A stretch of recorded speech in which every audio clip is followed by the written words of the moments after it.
Hello, wankers. What's up, wankers? How you doing, wankers? Guenther, we saw you in Spa. We saw you. We saw you. We saw you in there. We saw you in Spa. What do you want to talk about? What do you want to talk about from Where Spa? did you see me in Spa? We saw you on the TV, Guenther. I said TV. We felt like Leonardo DiCaprio. We said, "Hey, that's the guy I host a podcast with. That's the guy I host a podcast with." He's talking to Lewis Hamilton. I wonder if he's thinking about us right now as he's talking to Lewis Hamilton. Did you think about us? Yeah. No, I'm honest. I had to focus not to mess it up, because if you mess that one up, I don't think I would be here anymore, you know? Yeah. Or you'd be, or no, this is where you'd be. This is where you'd be. You'd be here 5 days a week. Yeah, exactly. You'd only be here. Yeah, that was my only outlet, and nobody would be listening. I got to ask you right away. Yeah. You asked Lewis Hamilton if he had a shot, if you thought he had a shot at the World Drivers' Championship. That was the shortest answer I could get. No. Yeah. It was like this. No. Yeah. All right then, buddy, Guenther, you think he's got a shot? I think if he continues to drive like this, I mean, he's pretty good. And the Mercedes was the best car there, I think the second half of the season will be very interesting, because I think McLaren is continuing to make mistakes, huh? Yeah. They just got there, and the Mercedes is getting better and better, race by race. Yeah, I mean, it seems like mathematically there are still a lot of people in it, but we were saying earlier that, it feels like psychologically Lando's out of this race now. That it's done, it's over psychologically. Obviously, Louis as well, because he said no. So psychologically, he's out for even more. I'm not competing for it anymore. I'm just here to hang around. Yeah. So. We got all this stuff. There's so much to talk about. Carlos Sainz going to Williams, Mattia Binotto going to Audi, Esteban Ocon going to Haas, maybe something happening with Sergio Perez, but there's so much going on in the race. But we want to talk to you at first about this whole George Russell underweight tire situation. And here's our question. Here's our question. We're getting flamed on the comments about that we don't understand how weight works, but it makes maybe they're right. Maybe they're right. Well, okay, God, we understand. I understand that it's an advantage to be lighter. We understand that, but is it an advantage to be lighter in the tires? That's what I'm wondering. It seems like all the weight. This is the discussion: is that all the weight that he lost was on the tires. And because it's Spa, because he didn't have the long out lap, he wasn't able to do the cheating thing that everyone does, where they pick up marbles and they add weight to their car, up to 3 pounds sometimes of weight to their car through the marbles. But I guess it's just like, why should the tires be a part of the weighing process? Shouldn't it just be the chassis? Because the tires are uniform, are they not? Yeah, so everybody gets the same tires. Everyone gets the same tire, so it's like your car should not be, the tires shouldn't be a part of it. It feels like George Russell is maybe getting punished for doing a long stint on his tires, which is a difficult thing to do. You don't think that Formula One is already complicated enough? So you would now take the car weight, take the tires off, and weigh the car. So yes, yeah, exactly. Yes, is it that hard? I mean, it's one. They do it they take tires off and on in 1.9 seconds. So it would take literally less than a second to do that, to take off the tires. But how do you roll then a car? Like when they check the weight in qualifying in the session, you have seen that. When they stop them at the front of the garages and they weigh them to make sure they're not underweight when they run. So every time they would have to jack the car up, take the tires off, and then you cannot make a second run. You weigh the tires and then you hit tear like you do on a scale. You hit tear, and then you knock it down to zero, and then you no. Yeah, but the scales are under the tires. You smart ass. Okay, so here's my second question. Okay, let's say the problem is like, well, because George just didn't plan this, they couldn't account for it, right? George was just like, let's just do a one stop. Let's say they did plan it. Let's say the night before George was like, I'm thinking one stop. this is what I want to do. Because apparently it's like they take the fuel out, right? So it's not like you could put more fuel in to sort of counteract the weight. What could they have done to be like, okay, if they were to do this correctly, okay, we want to do the one stop. We can't pick up marbles. How do you add more weight to a car? Like, what is they have to add ballast. more weight to the car? Yeah. You put ballast in the car. Most of the cars have got ballast. You've got different ballast places wherever you need the mechanical balance. You put it either in the T-tray, it's called, in the front of the car, of the chassis, or below the gearbox, depending if you want the weight in the rear or in the front. This year, some of the cars were overweight. Obviously, when you're overweight, you don't need ballast and you don't run the risk to run underweight. But if your car should be underweight. Normally, they're around, I would say now, the third year into regulation, they're about 5 kilo underweight.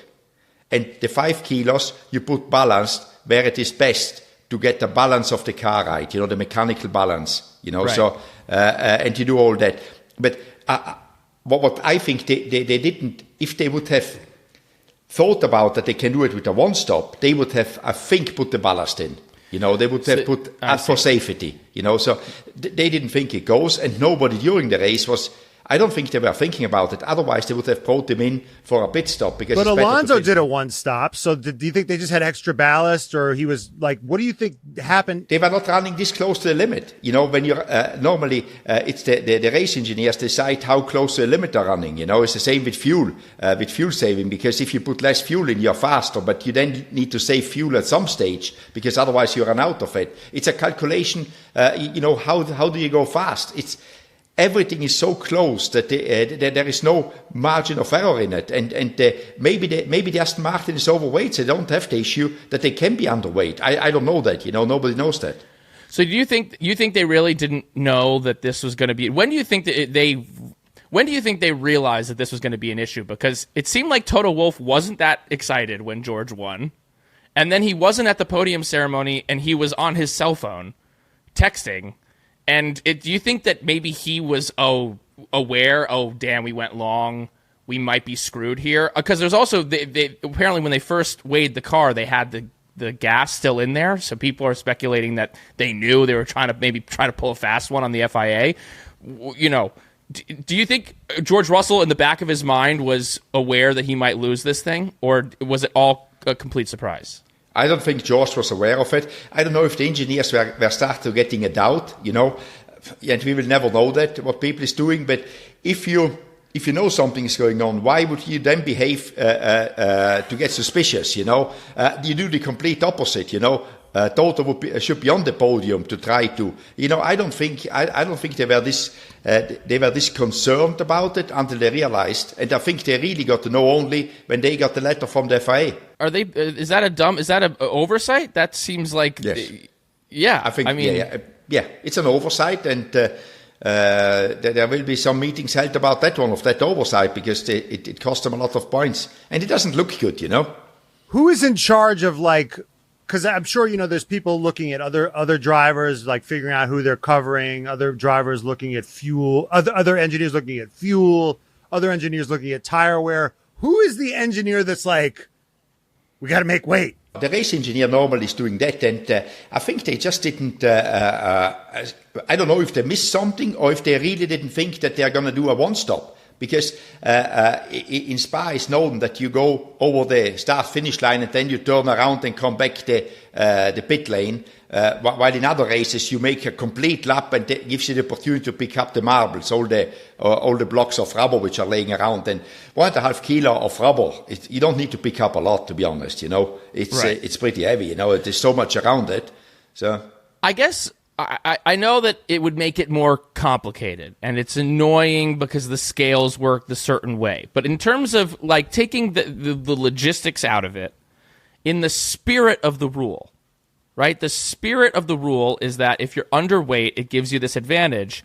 But it just seems to me a little bit like it seems strange that the weight that was lost is from the tires and not the chassis itself, because the tires are uniform and the tires degrade, which makes them worse. But so you still wait and you go faster. It happens for everybody. So you need to calculate that. Why would you take it out? Yeah, so I think even lighter tires, have a advantage, I guess. So is what you're saying. Yeah, that the 1.5 kilograms like made up for whatever the degrading of that tire was. Because if you're degrading that much, right, when they degrade, they're bad. Right? You want to talk. I mean, I sent it to the stewards and try to talk them into this stuff. You know, it doesn't make a difference but you take that, you know that you go slower, but you have a pit stop less. You gain 22 seconds because you don't change your tires. So you obviously need to go slower because otherwise everybody keeps the same tires and you don't need to change the tires. So you are still not right. You can make an argument as long as you want here, you know. You will lose this argument because weight is just speed. And everybody, if you stay out there, you know, your tire is going slower than the guys with the new tire, but you didn't lose time putting new tires on.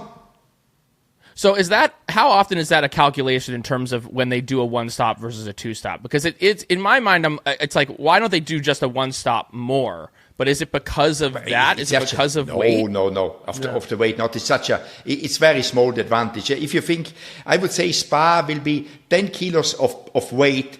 If you're 10 kilos overweight on the minimum weight, you're about 0.4 of a second slower. They were 1.5 kilo, so how much is that? It's 500s, I would say. It's nothing. You know, so the 1.5 kilo is not big, but it obviously gives you an advantage when you are underweight. But underweight is not only the advantage; you just do not do that in racing. You just don't do it, Brian. It's physics. You just don't do it. Don't argue. You know. No, don't try to make it right. Brian. Let's drop this. Let it go. Let it go. We're dying on the wrong hill here. No one buys into our take the tires off and weigh the chassis. You know, listen, we love George Russell, and it feels like he was unfairly punished. He was not. He was underweight. Well, then give him a goddamn cheeseburger. Exactly. I tell him next time, George, you need to eat a few more cheeseburgers, buddy. Yeah. You know? Yeah, I mean, it does suck to watch the whole celebration. I mean, it sucks for everybody, right? Lewis just gets his handed his win like afterwards. I feel like I don't know why, I'd rather have the win to celebrate and then lose it than just get a win in the mail. Oh, yeah, I mean, for sure. I mean, you saw how pissed off Lewis was. I mean, it didn't make him happier afterwards because, you know, it's like, I lost this one, you know. Oh, you got the win now. Yeah, thanks, buddy, you know. So I go and celebrate on my own now, yeah. I go home and celebrate, yeah. Right. All right, let's discuss the race overall. What were your impressions? What are your takeaways from Spa? I think it was a very good race. I mean, there was not a lot of overtaking except in the pit lane and undercutting. But it was very interesting, and it was actually not too difficult to understand what was happening. You know, normally when the strategy game starts, it confuses the crap out of people, you know. Right. But I think it was pretty clear what was happening. So I think it was a very good race. And again, there are so many people which I would have never thought the Mercedes can win this after Saturday. I said, there's no chance that they win, you know. They were the least of my favorites of the four teams which can win, and they won it quite in a good style, you know. So good for them. Yeah, what have they figured out, do you think? I mean, what has been it's such a stark change. It seems like for years they haven't been able to figure out this car. They've had the porpoising issues. They've had, you know, it seems like they haven't understood the car. And now all of a sudden they're back in what seems like a pretty big window in terms of their their successful operations. What do you think has made the difference there? I don't know. I think they just can get sometimes. The Toto said they found something mechanical on the car after Friday because they were very negative after Friday with their performance. You know, they changed something quite drastically on the mechanical setup of the car, and it worked on Saturday. That's what Toto said. So I don't know what that was. Obviously, he will not tell us, you know. But it's like these cars are very complex. But again, it doesn't mean that the car will be fast in Monza. We have no idea what is happening in Monza, which is actually a nice thing to have. Well, you knew what was going to happen in Spa, which was the McLarens, and you were wrong. Because that's what we do here. We remind each other when we were wrong. Yeah, and you're pretty good at that one, you know. You did it last time. So I'm continuing the trend. So, okay. So the Mercedes looked fast, and it seems like now that this car has come alive, a little bit, Lewis has come alive. Lewis has woken up from his slumber and is like, and George beat him on the track, but George does what George does, which is he does these, wacky strategies, and he puts, all his chips on 32, and he spins the wheel, and it hit, but then he lost. But I guess my question is if you're Toto Wolff, and are you concerned now that Lewis is leaving and George is kind of your lead driver at the moment? Are you concerned? No, I would be pretty happy with George. He took decisions. He took it on his own to make decisions. It was the right decision. He could have gone wrong as well. We know that. But a leader has to take decisions, and I think he's pretty happy with George standing up for himself, not leaving it. Oh, you guys decide what to do. No, I want to stay out, and made it clear to everybody this is what I did, and that defines a leader, I think. No, I'm not saying in terms of this race. I'm saying in terms of like the overall. In general. Yeah. No, I mean, it's better that George stands up, because Lewis is going. I mean, that's a done deal. I mean, you cannot count on him. And even if you're sat, nothing changes. So the best is you put your effort in to make your driver, which will be the leader, I think, next year at Mercedes, to help him to grow up and to lead the team forward, so that he gives confidence to everybody, and that he can move them along, because you cannot reverse the deal of Lewis. He's gone, he's water under the bridge, Do you think Lewis would like to reverse the deal if he could? Well, no. Like the answer to me, Channeling Lewis there. Yeah. Channeling Lewis. But the Ferraris, I mean, they seem to be of all the teams of these top four that they're lagging behind, and it seems that obviously Mercedes has found this form, and it feels scary to us that Mercedes is finding form, because the last time they had form, it was a long period of form for them. We've had the conversation a little bit about like the constructor versus the customer. And, I'm kind of the mindset that it doesn't matter that much, and Matt's of the mindset that, like, well, if Mercedes is 100% is better than McLaren's 100% could ever be, that they just have a higher ceiling because they're a manufacturer. I'm with Matt there. Matt there. Yes! They should be better, yeah. Yes!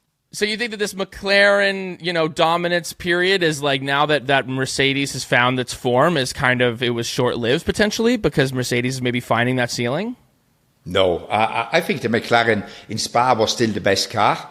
I think there was just a few things which went wrong. I mean, Lando messed up the start again, and then the weird thing was the overtaking was very difficult, because I think the cars are so close together, and you just cannot get the delta of time difference or lap difference that you can overtake. So if you lose it, you cannot do it, So it's very weird. I thought there will be more overtaking, but they just couldn't get it done, except somebody in the back of the field, when somebody was really struggling, you could overtake. But in the front, there was very little overtaking on the track, so it was only the strategy. And McLaren, again, I think the Mercedes strategy was better.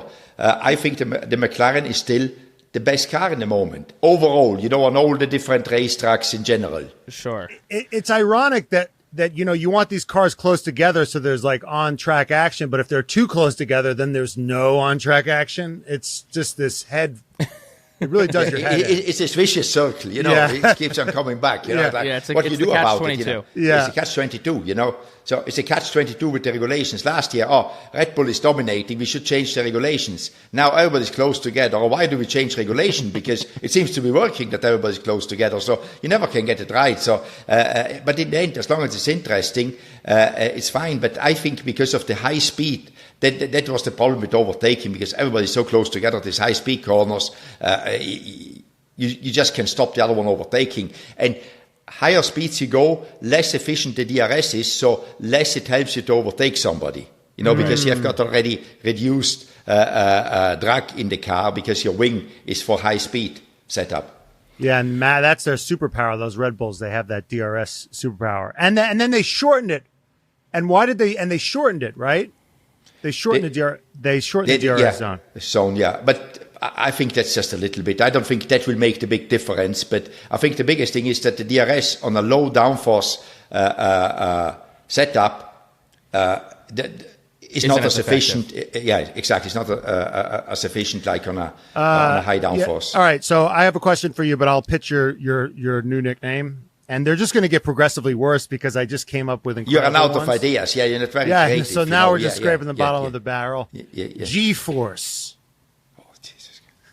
I think you're getting close to this time. What was it last time? That's pretty good, right? Yeah, exactly. G-easy. G-easy was last time. It was I like thought G-easy was cool. G-force, Yeah. because we're in Formula One, a lot of G-forces. G-force. Yeah. That's better. Let's dwell over that one, Getting warmer. Okay, all right. So I don't dislike it, Brian. Okay. So okay. All right, G-force. Okay, all right, G-force. G-force. Question. We got a question for you, G-force. So you said Lando muffed the start again. I think that was your exact. Those are your exact words. He muffed the start. I'm wondering, have you noticed a trend here? Is it safe to say that now? Is it safe to say now that Lando has a problem with starting? I mean, if you say it often enough, people will believe it. I'm saying if he does it enough, would people believe it? Oh yeah, absolutely. I mean, he needs to stop doing it because he's starting to lose a lot of races because of his starts. So I hope he gets his act together. So he's doing some silly little mistakes still, which I'm surprised he keeps on doing them. Yeah, I guess in the pecking order of like a driver's sort of skill set, where is starts in your radar of how you evaluate a driver? Is it low? How does he, when you're evaluating a prospect, you're like, how does he start? You look at it, but the start is something because you're doing so few of them. It's very difficult to say he's bad or good. But obviously, Lando, how many, I don't know how many I wouldn't say messed up, but he didn't take advantage of his starting positions, which is the bad thing, because he lost again the race there. He lost it last week. He lost it this week, so at some stage he needs to stop to doing it. But it's very difficult to practice starts because the grip is different. I think it has got a lot to do with nerves, in my opinion, because it must be. I think as cool as it is to be out there and starting in a pack, as nerve-wracking it will be. I mean, I've never done it. I mean, I never raced, so I can just imagine. But it must be cool as well. If you get a good start, you pat yourself on your shoulder and say that was something really good. But is that when you're probably is that when you're the tightest during a start? When are you the tightest during a race? I think the tightest, you're at the start and when you're fighting with somebody, when you can see. And normally when you're fighting to lose a position, that's even worse than when you're fighting to gain a position. So, I mean, the tightest is, but the start is quite one of these things, but you cannot do anything about it anyway, because you're just sitting there. You're watching like anybody else. I mean, the only one which can change it is the driver. And that's why he's paid the big money. In 2021, were you tight? Were you tight at the start? No. We were last anyway, so yeah. I was relaxed. I mean, this can only go well for us. Exactly. We cannot go backwards because there's nobody behind. This is the closest we're going to be to the front. Exactly. Yeah. Right. The delta is almost nothing at this point. Yeah. Nothing to lose. Yeah. I mean, that is always the best position to be in. So I know that I've said, you're like, Lando's still in this, but I mean, I think that you have a pie-eyed version of what the season's going to be. You think Lewis Hamilton is still in this race, but does this a result like this where Lando's starting in what, third? He's starting or second, third. He's starting in third, and Max is starting in 11th, and then Max finishes ahead of him. I mean, that has to be demoralizing in terms of the just, two apes looking at each other in the jungle. It seems like Max is getting only bigger and bigger in Lando's eyes, and Lando's just getting shrinking and getting smaller and smaller, right? Yes. Yeah. Absolutely right. Absolutely right. But so much can change. I mean, how much is Stefano paying you to keep this series alive right now?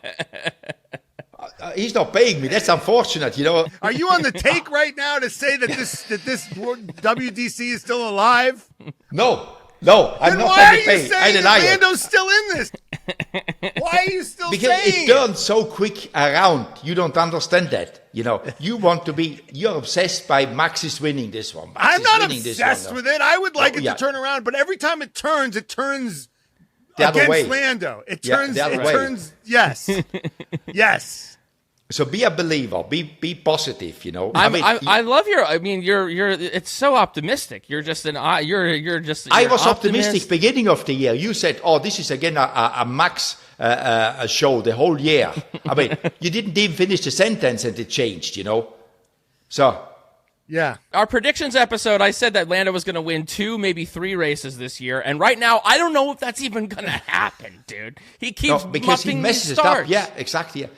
But think about it. If he would have won this race, the last race, how close he would be to Max. Of course. And he had the chance. The only one that he won is the one that he shouldn't have won, which was in Miami. Yeah. That's the only race that he's won so far. Yeah. He will win again. What else stuck out to you? The takeaways what were the takeaways? That there's a lot of people coming and going. I don't know who is coming, and I know the people now tell the people themselves that they are leaving, like Bruno did. He told everybody and more that he's leaving. Without in a press conference. So that's a new style to do it. I suck myself. So yeah. Bruno's out at the same place where they got rid of Otmar last year. Does Alpine have something? Obviously it's right before the they summer don't like break. people. They don't like people, I guess. So Flavio is in. Yeah. So what are you making of that departure over there at Alpine? I think when Flavio came in, he obviously want to make changes. He's now the boss, and maybe he thinks Bruno is not doing a good enough job. So, who do you think will be replacing Bruno? And is there anything you'd like to tell us about your future plans, Guenther? I'm not going to replace Bruno. Just to say, just to make that one clear. Okay, so that's breaking news, guys. Guenther is not replacing Bruno Famin at Alpine. Yeah, exactly. Yeah, no. Okay. I'm not replacing Bruno. I don't really know. I mean, they were talking about Oliver Oakes, which is the head of high tech, but it was not confirmed. That is that what I mean. Everybody said it will happen, but it didn't happen. They started to say that on Thursday or Friday, and still didn't happen. So maybe it happens. I don't know. But maybe Flavio starts to work more again. Well, are you seeing this as Flavio's? You're seeing this as Flavio's influence, though. You think he's maybe the one calling the shots now? I would say so. Yeah, no, but that's what he was taking on as a what is it, executive advisor or something like this. Do you think it should be one of these things where they look for his replacement and they can't find one, and then Flavio's like, "Well, I guess I'll do it. I have to do it myself." Yes. Yeah, and he's still on it. I spoke with him on the weekend. He was still sharp. Even his age. He's nothing wrong with him. So it's more like, does he want to do it? That's the thing. Well, it seems like he's interested in, we were curious if he was going to be how committed he was in the first place, but it seems like he's in there, he's chopping off heads, and he's ready exactly. He's sacking everybody. He's sacking everybody. So, maybe he is going to be the one that steps in. Okay, so let's like speaking of people that are sacked and not having. I'm not saying Bruno Famin was, he was not sacked. Bruno is moving back to the Renault Motorsport program. So come on, right. Yeah. He's relegated. He's relegated. He's demoted. He was promoted. Exactly. He's not unemployed like me. Put it this way, So. Okay, we're not saying that he's, I don't know, name your favorite team principal here, but I think that Andrea Stella or whoever, but is the culture of getting rid of guys like within a year. I mean, it just seems like you're just destined to be on this treadmill of mediocrity. I mean, they got rid of Otmar pretty quickly. They got rid of Cyril. They get rid of Fred. They just get rid of everybody. They have this culture of just getting rid of people and they're thinking that there's a quick fix. And I guess we know Alpine's a mess. Now I want to move over to Audi. They brought in, Andreas. They sacked people before they even started, huh? Right. I mean, Audi's not even Audi yet. Yeah, exactly. They already changed management. Yeah. So I guess here's my question: is what do you think of them getting rid of Seidel so quickly? Before we get to Binotto and what he's going to bring, yeah. How do it wine. Seems like Binotto's they were bringing wine, So. Have you had the wine yet? No, it's not done yet. End of the year, he told me. I have to wait until December until you get the bottle. If he builds Audi like he builds his wine, if it takes it will take a long time to build Audi as it takes to build his wine, they are in some serious trouble. But but I guess my question is what do you think was the problem with Seidel? I mean, they didn't even branded it yet. I mean, what was going on there? You think? I think it was the progress. They looked into it and they didn't see enough progress. I mean, look at the performance of Sauber this year. They are nowhere, 0 points. In the end, it is not Audi, but it is Audi. We have to see it this. And I guess the Audi board looked at it and said, we are going racing as Audi it's not even 18 months now. They need to be ready in 12 months or in 14, 15 months with a race car, and they are nowhere. And I think the board looked at it and said, whoa, we need to do something here. And I don't know who looked into it and how they came to the decision, but it's the same. We can straight move into Carlos Sainz. I think that was one of the things. Why is a driver like Carlos Sainz not signing for us? We are Audi. I mean, that for me, that is a message to anybody at Audi. There is the best driver which is on the market, but he rather signs for a private team than Audi, which is owned by the second biggest car maker in the world, the second biggest OEM in the car world, And normally, Carlos should have the confidence to say they will get it right. But I guess he didn't, because otherwise he would have signed for Audi. And I'm sure Audi made him the same monetary offer like Williams can make him. But he had more confidence in Williams than Audi. And I think that was one of the things where, if you're a top manager, you really try to think about that one, saying, why does this guy not sign? If he's worried, should I be worried? And I think the board of Audi got worried. Okay, so you're friends with Mattia. You guys are boys, sending selfies to each other. Is he the man for the job? Did they make the right move in bringing him on? Do you see that as being the right thing there? I think in the moment it's the right thing to do, because at least he knows how a big team works. He was forever at Ferrari. He needs. He knows what it takes. While Andreas was in Formula One, I think at McLaren 3 years, and McLaren is not the size of an Audi or of a Ferrari. Right. I mean, McLaren is a good team, and they've got a fantastic car now. So after he left. Now, exactly. Yeah, you said it. You said it. Yeah. So, but and I think Mattia is just like, he knows what he needs to set up. And I don't know the internals. I mean, how it is working. I spoke with Mattia on the telephone, but I'm not going to ask him on the telephone how it is working. I think he's coming to Zandvoort. We will have a sit down, and he will explain me what is there and what isn't there, or as much as he wants to tell me. Because in the end, it doesn't make a difference what I know, So he has to do the job, thanks God, and not me. Yeah, but aren't you afraid? Are you afraid for your friend that maybe he's been they switched horses midstream and he's not been given a lot of time to course correct? Right.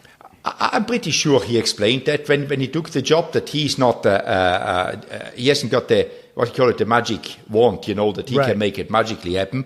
He will have explained that how he does it, and I hope they believe in it, and I hope they are not getting into that, what you explained before, to the Renault Alpine scenario, that if you don't turn it around in 12 months, the next one comes in, because then it is very difficult to turn around. You need some sort of stability. Do you think Mattia has been somewhat vindicated by the fact that there are still these sort of operational issues at Ferrari after he's left? Like, there might just be a cultural thing that that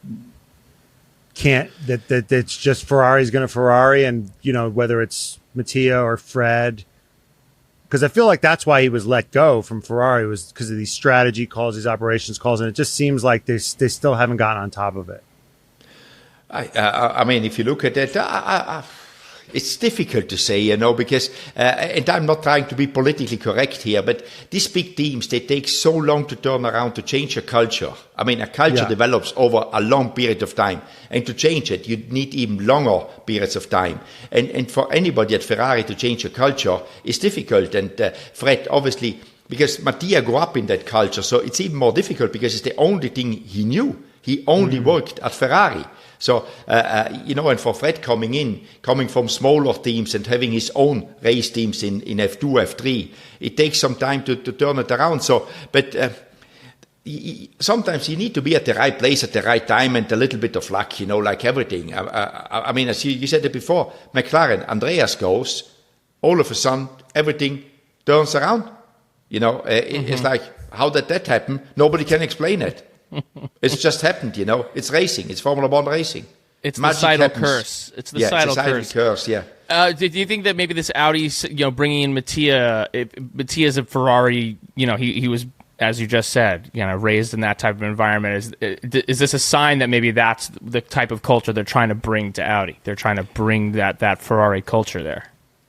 I think they try to bring the organization and the processes and procedures into Audi, like from a big team, Right. So because in the moment, Sauber, it's a small team, and smaller teams are just working different. But Audi, being this big car manufacturer, they need to ramp up. They need to be a big team. Audi cannot finish 7th or 8th or 6th or 7th. Audi need to go for podium straight away, in my opinion. So are they going to maybe run into some of the same issues that Ferrari run into in terms of the talent? Because aren't their factories and their home base is not in the UK, if I'm not mistaken, right? It's in Germany. You're never mistaken, Brian. In Switzerland, which is Yeah.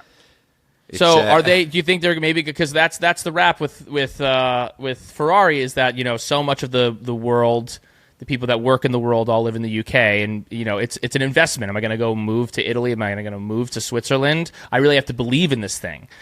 Do you think they might run into that? Yes. Yeah.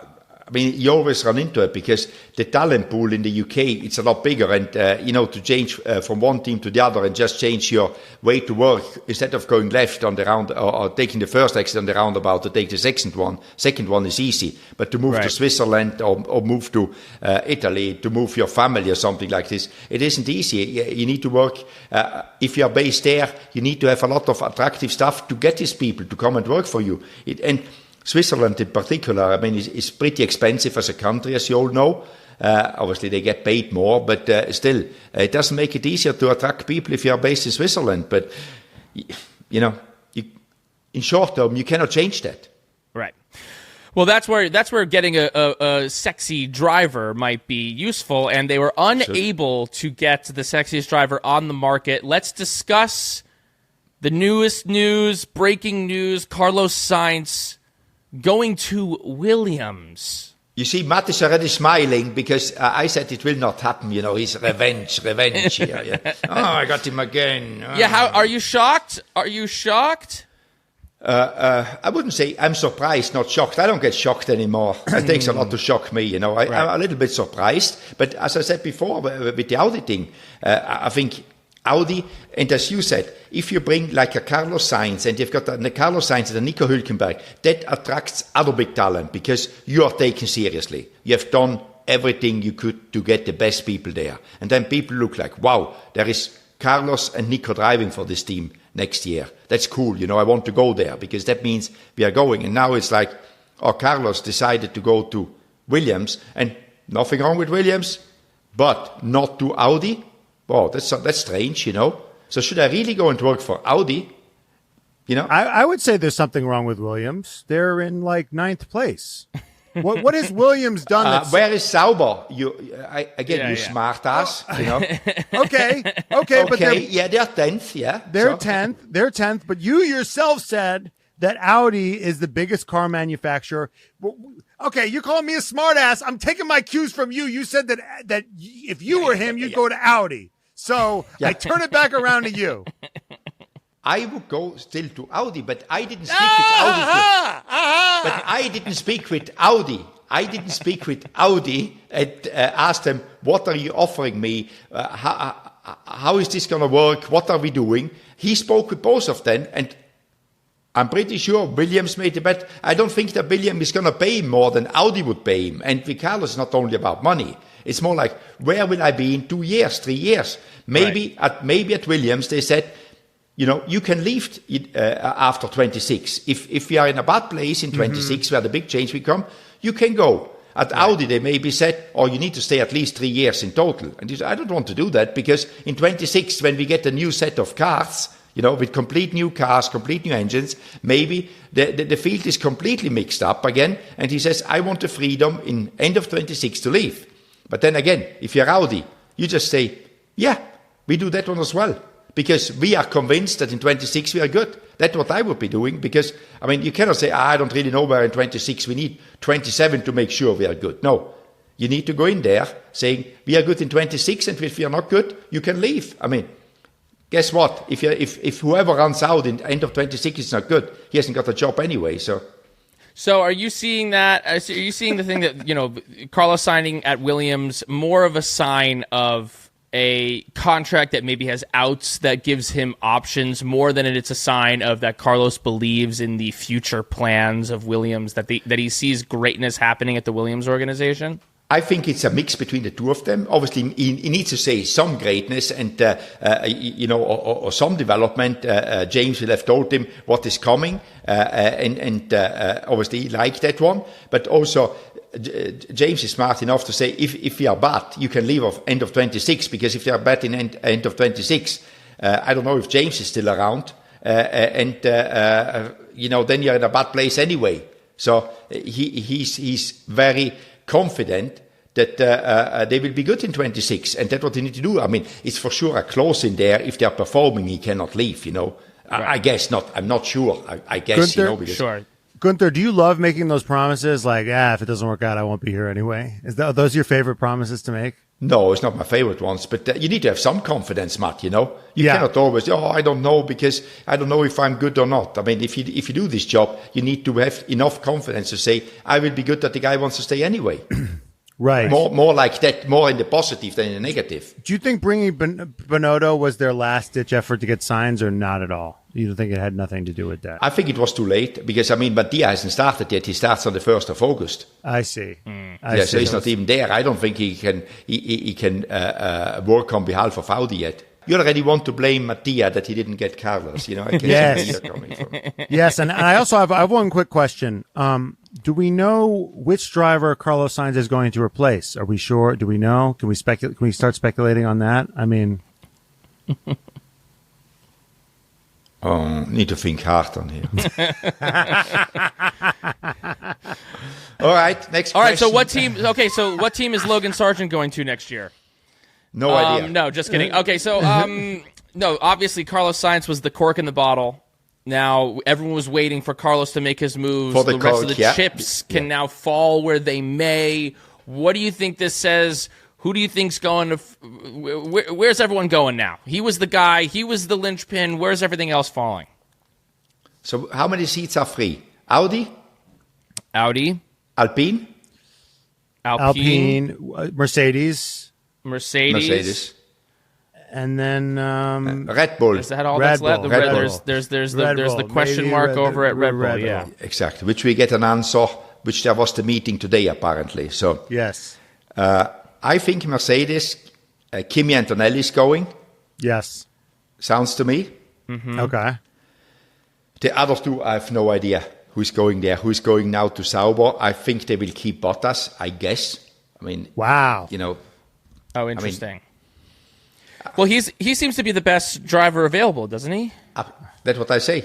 Saudi, you need to be the best driver available, but also Renault or Alpine needs the best driver available. So, I don't know.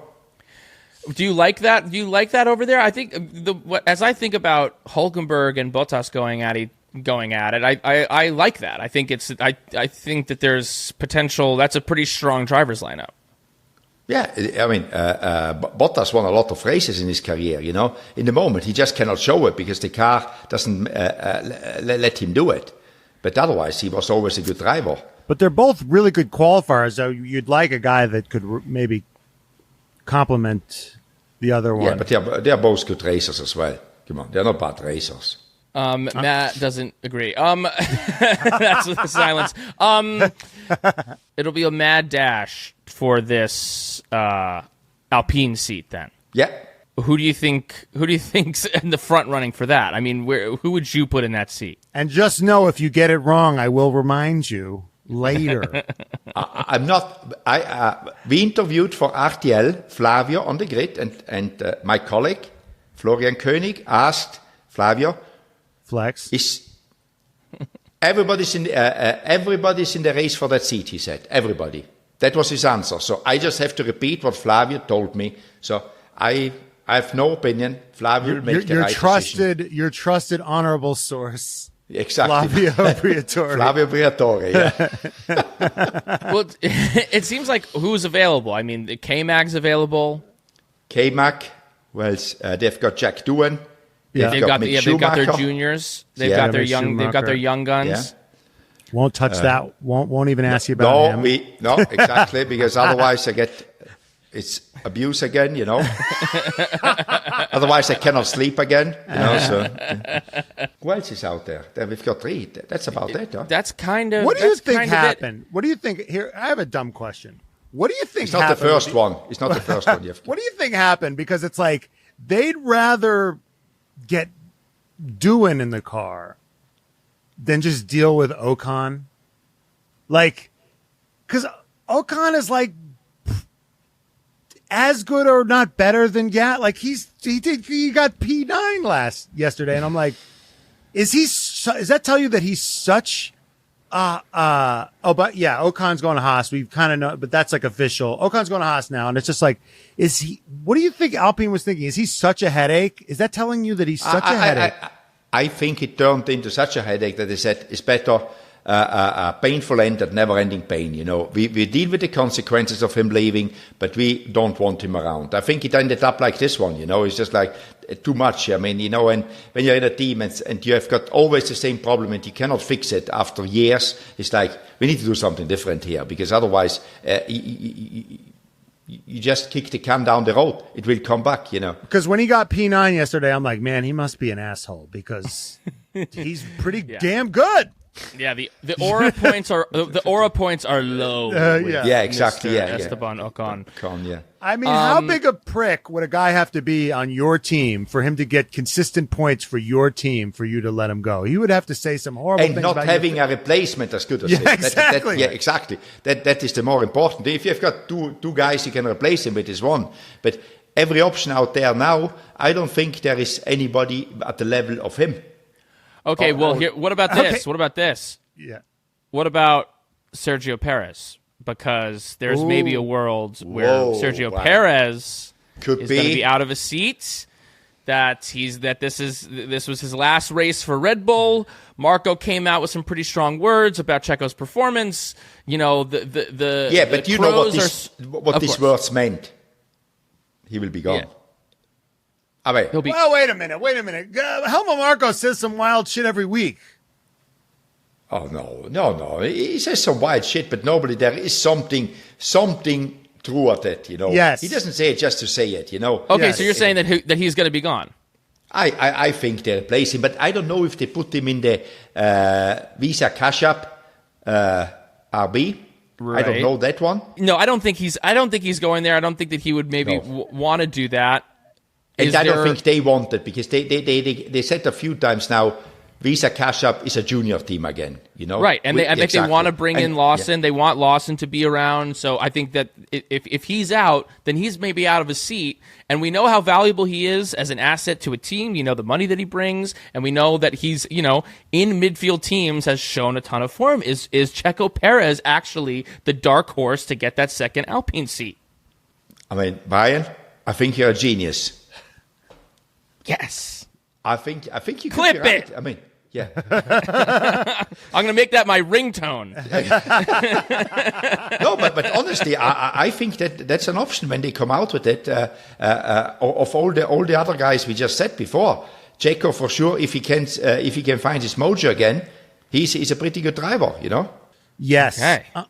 Speaking of geniuses, do you think that the fact that like Pirelli, all the teams, they thought the two-stop was the strategy, and then it just occurred to George Russell, what if we did the one-stop? Is George Russell a genius? I think it was a genius idea when he said it. I told him who was the genius behind you doing this, and it was him. I mean, he just felt, I can go to the end with these tires.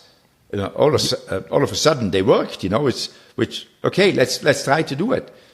I mean, it is a genius idea. It's a ballsy thing to do as well, because if it goes wrong, you look pretty stupid, But he must have had some confidence that it will work. Because nobody wants to look stupid in front of millions of people. Right. Huh? Yeah, how much is that like driver feel versus, because all the computers said no, but then he's out there on the day and it's yes. And it sometimes feels like the computers just like people are like, no, one stopper, absolutely not. I've looked at the computers and they say no. And then all of a sudden, everyone's like, that was we all should have fucking done that. That was the smart move today. So I just feel like there's sometimes everyone's too in their phones. They need to be on the streets. They need a life, huh? They need a life, They need a life. What we need. They need a life. All right. Let's do our Rockstar and Wanker for Spa, brought to you by Cash App. Guenther, who is your Rockstar and Wanker for Spa? My rockstar is George Russell, even if he didn't win, because of this stupid rule about the weight, because you should be able to run a car under weight like you two guys say. But anyway, I think coming up with that idea and having the confidence to do it, for me, is pretty clear. And then he didn't win anything, so he was disqualified, but still, he can still be a rockstar. The rockstar with nothing in his hands, So, and who is the wanker in Spa?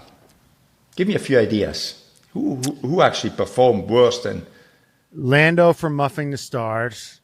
The Mercedes, guy who didn't put the ballast. We cannot always. Last time we had McLaren to be the rock stars and the wankers. We cannot. Well, this is what's beautiful about these last couple of races is that there's, the highs are met with the lows immediately. That's right. George is the rock star and Mercedes are the wankers because they lost him. They lost him the win. I guess next time he weighs his car himself. That's right. He's going to put the ballast in himself next time. Exactly, yeah. Yes. Yeah, is he having words? How pissed do you think he was? But he's such a gentleman, He will be very well spoken about it because George is a good kid, So right. It's not like us. So. Right. Vankas, not only does Cash App sponsor our favorite perfectly branded Formula One team, but they also make it easier for you to save money so you can do things that you love, like going to an F1 race. Boobies. Listen, to be honest, we thought that Cash App was just a way to send people money, right? You just send people money. Hey, Cash App me. Okay, I got you. But actually, it's a faster and simpler way to bank. You can start saving with as little as $1 with no hidden fees, no minimum balance requirements, and no account fees. Minimum balance requirements is crazy. It's just like, let me live. And Cash App lets you do that.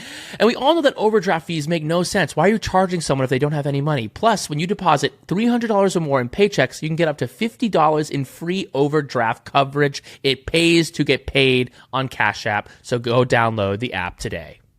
Now back to the show. Also, this is it's the end of the first half of the season. I think we should do Rockstar and Wanker for the first half of 2024. Who are your Rockstars and Wankers of the season so far? That's a difficult one because it's such an up and down, It's a very difficult one, It needs a lot of thinking. Whew. Suggestions. Guys, you go. Help me out. Help me out. Help me out. Why do I have you on the show if I have to do it all myself? Come on, guys. People want to know what you have to say, not us. Yeah, but I need people telling me, you work as a team, as you always say. True. You work as a team. Well, it's so hard because it's like we work as a team, Guenther. You're the car, and we're the ballast. That's right. We're the weight. We just weigh you down. Okay. I mean, it's hard because a couple weeks ago I would have said it was McLaren were the rock stars. Yeah. Right now they're looking kind of like a little bit. They're looking like wankers. Right now it feels like maybe Mercedes are rock stars. Yeah, but we don't have to right now. That is Spa. We need to do it over the last. How many races? 13 races? For the season. It's been it's been that is 10 what you have plus to think. races. Yeah, 10 12. plus, 12, 13, whatever. I think I hate to say it, I think the rock star might be Max, just because it used to be like Max and Red Bull, and all the people say, oh, Max, if he's good, he gives us entertainment, go for Max. You're right. It is Max. Look, he won most of the races of any of the drivers now, up to now. He gives us entertainment even if he doesn't win. He always tries hard. What more you want from a guy? But it's Max. It's Max, as you say, not Red Bull. And on top of that, as the car's not been great, he's still been able to make the most of it. It seems like he's getting the most out of that damn car, and it's that effort that is going to keep him in the lead of this championship. And even when he doesn't get the most out, of it, it's beautiful too. Because that's true. It's just rock explosions. And roll, exactly. It is definitely rock and roll. Okay, so then Wanker for 2024 so far. Jeez, that's a long list, though. Yeah, there's a few. Fuck, I mean, the easy one is Sauber with their, they got Audi coming in and they can't do a pit stop and they're slow and they're Joe's DNFing every 30 seconds. Yeah, it's just... He's not struggling enough with himself. No, he needs some DNFs as well. Yeah. He needs the help of the team. to look a wanker, Yeah. So, we cannot beat an Andreas Seidel. He just lost his job, so. Yeah. Right. I mean, Checo. It's another one which maybe loses his job. A big chance when. Yeah. Yeah, there's definitely a few wankers. There's a few good candidates. So yeah. Of those, who would you give it to? Could be Ferrari, honestly. No, I cannot say that. Why not? Too close. Too close to home, Yeah, that's no, right. I don't think. He's in Italy right now. You're exactly. practically in Austria. It's fine. Yeah. No, I don't think they're wankers. And I mean, they didn't do anything completely stupid, You can't talk crap about Toto because you're too close to Austria, and you can't talk crap about Ferrari because you're too close to Rome. You're just I'm biased, you say. You're exactly. just Mr. Diplomat, aren't you? Yeah, politically correct. Diplomat. Yeah. No, there's definitely bigger wankers than Ferrari. I mean, Charles exactly, Leclerc won in Monaco this year. Both their drivers have won races. They've had their moments this year. They're losing out on this top 4 battle, but there's bigger culprits. I mean, it seems like it's Sauber, right? They haven't they haven't scored a single point. Yeah. It's crazy. I think I agree. I mean, let's go over there from the wheel nut issue. Oh, it takes 6 races to fix the wheel nuts, and otherwise it takes 2 minutes. It takes 2 minutes to change the tires because it's like you go to do what is a quick fit or whatever it is called, to change your tires. They are quicker than the Sauber team, You go to Pet Boys. Yeah, Pet Boys. That's right. Quick fit is the English chain. Yeah, Pet Boys. They are quicker. Yeah, exactly. All right, so our Rockstar is Max Verstappen, and our Wanker is the Sauber organization. Okay, let's get to our fan questions. This is from Saruda. Guenther, what are your summer break plans?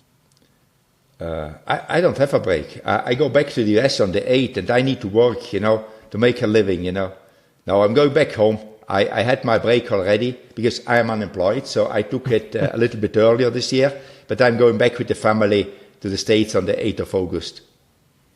And then my daughter starts school, and I'm not going anywhere. Okay, and any big plans for your time in the States? How are you gonna relax? Are you gonna relax at all? Or are you just gonna be working? I'm I'm relaxing when I'm working. I'm always. You're the most working. busy unemployed guy I've ever seen. I wish a lot of people tell me then. Yeah, I thought unemployment means nothing to do. I got more to do than before now. So. But Guenther, your unemployment looks a lot different from the periods where I was unemployed. I'll tell you that much. Okay, this is from T. Johnstone. When you fly, are you a podcast, music, or movie kind of guy? How do you spend your time on a plane? I sleep. I sleep. You will find me asleep or a movie. Movie or book or sleeping. No, put it. Okay. First is sleeping, then is book and movie are the same. Depends in the mood I'm and which movies are on. I think Guenther could raw dog a flight. What do you think, Brian? Yeah, there's this new trend where it's like people who they don't listen to music, they don't watch a TV show, they just sit on a plane awake and just sit there for the time that it takes. Have you ever done that? And they watch the plane. Oh yeah, I do that. The plane map. Yeah. How long? Will you just stare at the plane map, Guenther? Oh yeah, it happens that I stare at the plane map for. I'm not the whole flight, Come on, but yeah, it's interesting, It makes you feel like you're on the pit wall. Yeah, exactly. Some action. Yeah. It's only another 7 hours left. All right. You're like, damn, we're almost there. Is this the 2021 Haas? What's going on here? Yeah. Okay, this is from Lean Bean 33. Guenther, are you joining Mattia at Audi? No. No. Okay. No, we would be drinking too much wine, Lean Bean. So that wouldn't be a good couple there. Yeah, you guys get along too well. You'd be exactly. Yeah. You'd had red stained lips as you were on the pit wall. Okay, and then this is our last one from Klaskin Pro. For new fans, can you explain why the power unit needs to be changed? During the season, you cannot upgrade the power units because the engine spec is frozen after the second year of a regulation. So you can just upgrade if you've got reliability issues. You need to ask the FIA, and then you can make slight changes that the engines last. But you put new engines in because one engine cannot make the whole season. In the old days, you had about 15 engines a season. Then the regulations came in that you have a maximum of 3, and then they extended it to 4 this year because there were more races, and the engine manufacturer said we cannot do it with 3 races if we go from 21 to 24 races. So this year we can have 4 engines, and if the people take a penalty like Max took in Spa, the reason is because you think you cannot get to the end with 4 units, and then you put them in. The tactical best ones to put a new engine in where the penalty to get back on the grid from your qualifying is less damaging. It didn't work out like this in Spa because nobody could overtake. You take the circuits where you can overtake to put a new engine in normally. Yeah, you never take a new engine in Monaco. No. Oh, you could, because you cannot overtake anyway. So does that mean? So what does that mean for Max in terms of that? Like, we're halfway through and he's already taken an engine penalty. Does that mean that any time he does something going forward, he's going to have to take more penalties? No. Now he's good. Because you get the penalty once. If he takes a 6th engine, he gets a penalty. But they are planning not to take a 6th engine. They took the 5th engine now, so they are good for the rest of the season. You take it strategically at the place where the 10 places grid penalty is the least penalty, because you, in theory, should be able to overtake. But he's taken. You're saying he's taken 6 throughout this whole year. No, 5. He's taken 5 for the first 14 races, and there's 10 races left, and he's not going to take another one. And then you can swap them around. Once you've got 5 engines in a pool, you can use them how you want. What you normally do, you use the oldest engines for FP1 and FP2, and then on Friday night you put if it is not a sprint weekend, obviously, on Friday night you put the race engine in, but you can use them how you want to maximize your mileage. You take the highest risk engine always on Fridays. So if it blows up, it's you don't have any, or the damage is little because you don't do practice, but you're not getting a penalty for points. Oh, I thought they just threw the engines out and they slapped once you have got it in, once you have got a pool of 5, you can use them how you want. But by Friday night, you need to have your race engine in, or normally by FP3, but you normally don't change it in FP3. Do they have a pool of 6 engines now? 4. Oh, you have 4.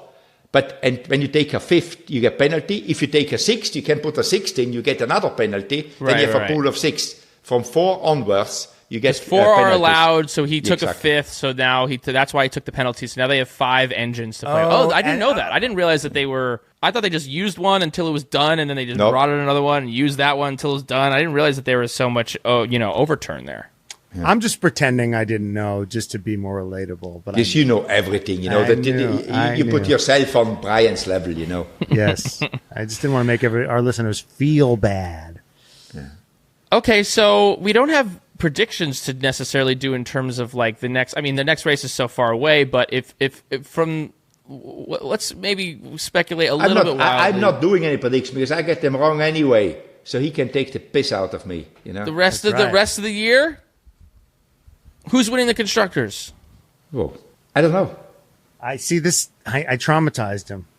I don't know. He's like Lando Norris. He's got the yips now. Yeah, every time. He can't perform. Can't perform under pressure. So I get sacked, you know. I Not think again. McLaren's going to win the constructors. But they keep on making little mistakes, Matt. Yeah, but they got 2 drivers at least. Yeah, they got 2 guys Yeah, that can. but if finish Red Bull ahead. changes, you know, you don't know who is coming. that's if true. they change, you know, there's a big chance, you know. If Perez is gone, you think it's Ricciardo? I think it's Danny. I think Danny's coming in for Checo, and Lawson is going to Visa Cash App. Okay.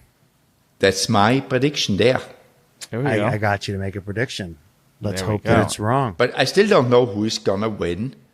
Because if I say it will be wrong, somebody else will be coming, yeah. All right, great. All right. Well, it's going to be sad to not be doing this for the next couple of weeks. We're going to miss you, Guenther, and I hope that you're going to miss us. You're going to miss me like a hole in your head, though. You know, so, yeah.